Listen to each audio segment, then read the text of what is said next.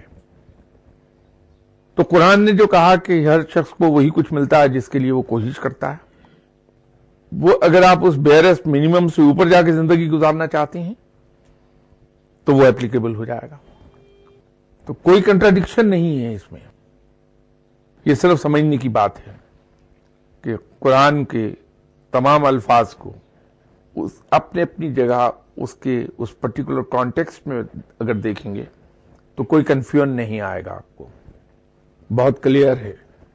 لیکن ہوتا یہ ہے کہ ہم کانٹیکسٹ سے ہٹ کر اس چیز کو دیکھتے ہیں اور اسے اپنے خیالات پر منطبق کرنے کی کوشش کرتے ہیں، وہاں پہ وہ کنٹراڈکشن آتی ہے، محسوس ہوتی ہے رادر کہ شاید یہاں کنٹراڈکشن ایسا ہے نہیں۔ جب بھی آپ قرآن پاک میں کوئی کہی ہوئی بات اس کے اپنے کانٹیکسٹ میں دیکھیں گے بالکل صحیح نظر آئے گی، اس کو کہیں بھی جا کے پرکھ لیجئے، کہیں کنٹراڈکشن نہیں ہوگی اس کی۔ اور اگر اس کے سلسلے میں کوئی ایمبیگوٹی ہے تو مجھے بتا دیجئے، میں اس کو فردر کوئی کوشش کرتا ہوں کلیئر کرنے کی۔ کوشش کرنی چاہیے رزق کو بڑھانے کے لیے، جو اس کوشش کی کوئی حدود بھی ہیں؟ دیکھیے، اگر آپ اس کو شرعی نقطہ نظر سے پوچھیں تو کمانے کی حدود نہیں ہے، آپ محنت کس درجے کی کریں اور اس محنت کے جواب میں in terms of amount of رزق کتنا کما لیں آپ، وہ حدود نہیں ہے۔ یہ آپ کے اپنے عقیدے اور اپنے کنسیپٹ کی بات ہے۔ میرے عقیدے کے مطابق انسان کو بھرپور محنت کرنا چاہیے، بھرپور محنت، اور کوشش یہ کرنا چاہیے کہ میکسیمم رزق کما لے، آف کورس حلال طریقوں سے، جائز طریقوں سے۔ تو وہ جو رزق بے تحاشا کمائے گا انسان، اس میں سے اپنی فیملی کو اچھے طریقے سے لک آفٹر کرنے کے بعد اپنی ذات پر کم سے کم خرچ کر لے، اور جو رزق اس طریقے سے بچ رہے اس سے اللہ کے دوسرے بندوں کی خدمت کر دے، اور کھلے دل سے آنکھیں بند کر کے بغیر یہ سوچے کہ وہ دوست ہے یا دشمن، جو سامنے آئے اس کی خدمت کر دے۔ کیونکہ میں یہ سمجھتا ہوں کہ جس قسم کے میٹریلسٹک دور سے گزر رہے ہیں ہم، جو میٹریلسٹک ایج ہے، اگر میرا بھائی میرے پاس آتا ہے کہ اس کی فلاں ضرورت رکی ہوئی ہے، اسے وہ پورا کرنا ہے، تو میں اس کی مدد نہیں کر سکتا اگر میں خود بیئرسٹ منیمم پر رہ رہا ہوں۔ اگر میرے پاس خود نہیں پیسے، بھائی کی مدد نہیں کر سکوں گا۔ میں کسی پڑوسی کو، کسی دوست کو مشکل میں دیکھتا ہوں، میں اس کی کوئی خدمت نہیں کر سکتا اگر میں خود فائنینشلی ایفلوئنٹ نہیں ہوں۔ تو خلق خدا کی خدمت کرنے کے لیے بھی ہمارے پاس رزق وافر ہونا چاہیے۔ مسلمان شاید ہمیشہ مدینہ منورہ میں یہودیوں کے رحم و کرم پر رہتے کہ ان کے کنویں سے پانی لیتے تھے۔ اگر حضرت عثمان غنی رضی اللہ تعالی عنہ فائنینشلی ایفلوئنٹ نہ ہوتے تو کبھی مسلمانوں کے لیے کنواں خرید نہیں سکتے تھے۔ تو یہ کہنا کہ صاحب مال و زر کوئی ایسی چیز ہے جس کو چھونے سے کوئی چھوت کی بیماری لگے گی، وہ درست نہیں ہے۔ یہ بہت کام کی چیز ہے، لیکن صرف ایک احتیاط کے ساتھ کہ آپ مال و زر جمع تو کیجئے لیکن اس کو دل میں جگہ نہ دیں، اس کی محبت نہ پالیے۔ جہاں اس کی محبت دل میں آئی وہیں معاملات خراب ہوئے۔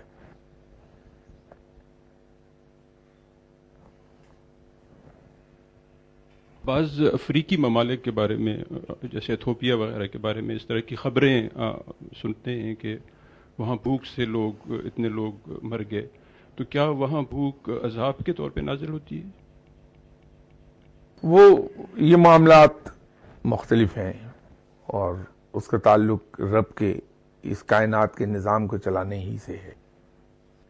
وہ اس سینس میں نہیں ہے جو آپ نے خود فرمایا، وہ درست ہے بات کہ اس کی کوئی اپنی رب کی مصلحتیں اور اس کی وجوہات ہیں کہ وہ اجتماعی طور پر بھوک میں مبتلا ہو گئے ہیں وہ لوگ۔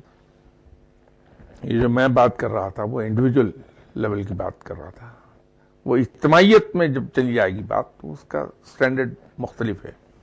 وہ اس کی اپنی مصلحتیں ہیں، اس لیے کہ یہ عذاب اور سزا جیسے الفاظ میں اپنی زبان سے ادا نہیں کرنا چاہتا، اس لیے کہ وہ خوف یہ طاری ہوتا ہے کہ مجھ سے بڑا گناہگار کون ہے.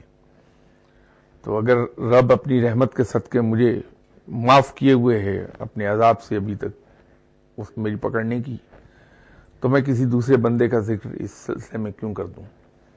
کیونکہ میرا تو اپنا ہی دامن نہیں اجلا، میں تو خود ہی بہت گناہگار انسان. کسی کی مدد ایکسپٹ کر لینی چاہیے؟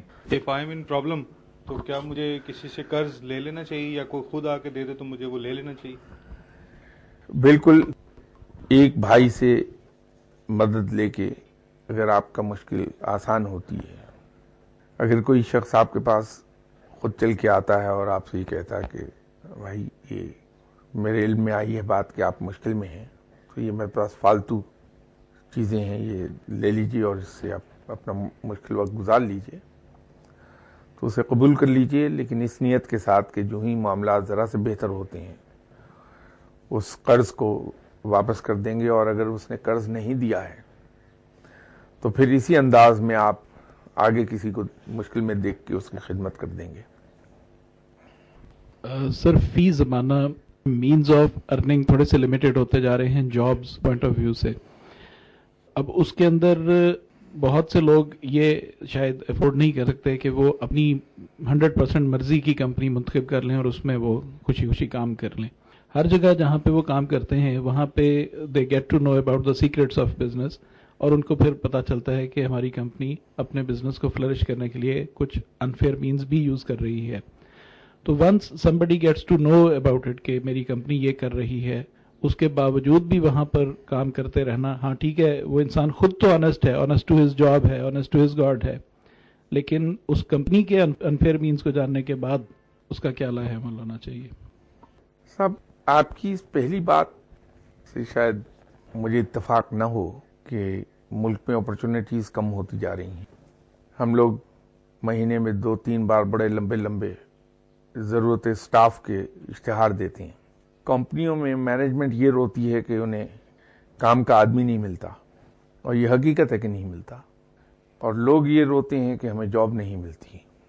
بحیثیت ایک پروفیشنل کے میری اس میں جو میرا تجربہ ہے تھوڑا بہت، میری رائے یہ ہوئی ہے کہ کام کے لوگ کم ہیں پاکستان میں. جب بھی آپ کہیں ملازم ڈھونڈنے جائیں گے دور مت جائیے، گھریلو ملازمی کی بات لے لیجئے. آپ کو جو پروفیشنٹ گھریلو ملازم ملے گا اول تو ملتا ہی نہیں. آپ 100 آدمی کو ٹرائی کر لیجئے، ہارڈلی ایک کہیں نکل آئے گا ان میں سے جو پروفیشنٹ ہوگا. اور پھر وہ اتنا زیادہ وہ تنخواہ مانگتا ہے کہ بعض کا انسان افورڈ نہیں کر پاتا. جو لوگ ڈرائیور رکھے ہوئے ہیں ان کو اس کا تجربہ بڑی اچھی طرح ہوگا کہ کام کا ڈرائیور نہیں ملے گا کبھی. آپ جو کچھ جی چاہے کر لیجئے. جو کام کے ڈرائیور ہیں وہ 12,000-14,000 روپے سے کم ملتا نہیں ہے. پلس وہ کہتا ہے رہائش دے دیجئے، کھانا، کپڑا، یونیفارم، یہ سب میں لوں گا اس کے علاوہ. تو وہ در حقیقت آپ کو کاسٹ کر رہا ہوتا ہے some thing around 20,000 a month. ضرورت اس بات کی، یا یہ کہیے کہ کمی اس کی نہیں کہ اپرچونٹیز نہیں ہیں، جابز نہیں ہیں.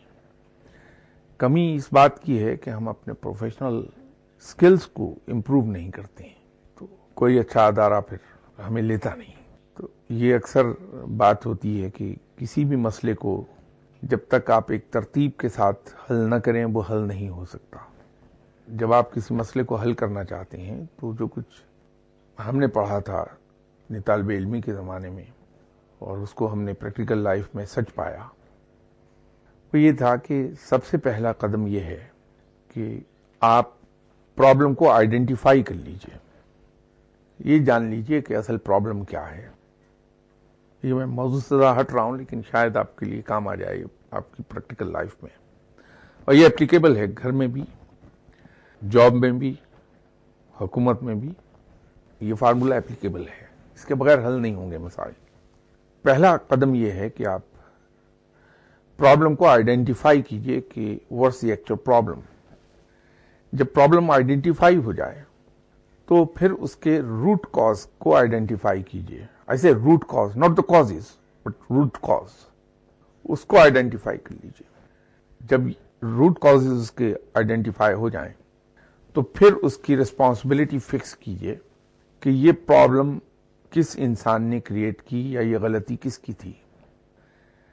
جب وہ ریسپانسبلٹی فکس ہو جائے تو پھر چوتھے قدم کے طور پہ اس کا کریکٹیو میئرز لے لیجئے, اس کی ریمیڈی تلاش کر لیجئے. اور جب یہ کریکٹیو میئرز تلاش کر لیے جائیں, اس کو آپ لے لیں کریکٹیو میئرز کو, اور مسئلہ حل ہو جائے, تو پھر ابھی اس کو چھوڑیے نہیں. نیکسٹ قدم اس کا ہے کہ پریونٹیو میئرز لے لیجئے کہ آئندہ سے وہ غلطی یا وہ مسئلہ ہونے نہ پائے. تو یہ جو ہم اپرچونٹیز کا رونا روتے ہیں, بے روزگاری کا رونا روتے رہتے ہیں, اس کے اندر بھی شاید وجہ یہی ہے, جس طرح اور معاملات میں ہم سسٹمیٹیکلی کسی مسئلے کو نہیں لے رہے, اسی طرح اس کو ہم نہیں سوچتے. تو ہم رو رہے ہیں کہ بیکاری بڑھ رہی ہے, روزگار نہیں ہے, اور دوسری طرف ایمپلائر یہ رو رہا ہے کہ امپلائیز نہیں ملتے ہیں اچھے. یہ دونوں ہی پرابلم چل رہے ہیں اس وقت. تو اس کو اگر ہم آئیڈینٹیفائی یہ کر لیں کہ ایکچولی جو اس کا ریزن ہے وہ یہ ہے کہ ہم پروفیشنل سکلز کو امپروو نہیں کرتے, ہماری اپروچ پروفیشنل نہیں ہے, تو مسئلہ حل ہو جاتا ہے فوراً. اب رہ گئی یہ بات کہ صاحب کوئی کمپنی کوئی بہت زیادہ جائز اس پر نہیں کر رہی, تو سوال یہ ہے کہ ایک معاشرہ جس کے اندر چاروں طرف ایک خاص چلن فیشن بن گیا ہے, آپ کہاں جا کے جائز طریقے کا رزق دیکھ کے پھر وہاں امپلائمنٹ لیں گے اور کام کریں گے؟ تو پھر تو ایک ہی راستہ رہ جاتا ہے کہ بیکار رہیے, تو وہ مناسب نہیں ہے. اپنی حد تک آپ دیانتدار رہیے, اپنی حد تک کوشش کیجئے کہ آپ غلط کام نہ کریں. جو آپ کا اسفیئر اور ریسپانسبلٹی ہے اس کے اندر رہتے ہوئے آپ پوری دیانتداری سے کام کر لیجئے, اور اس بددیانتی کا حصہ نہ بنیے آپ, تو صحیح چل جائے گا کام.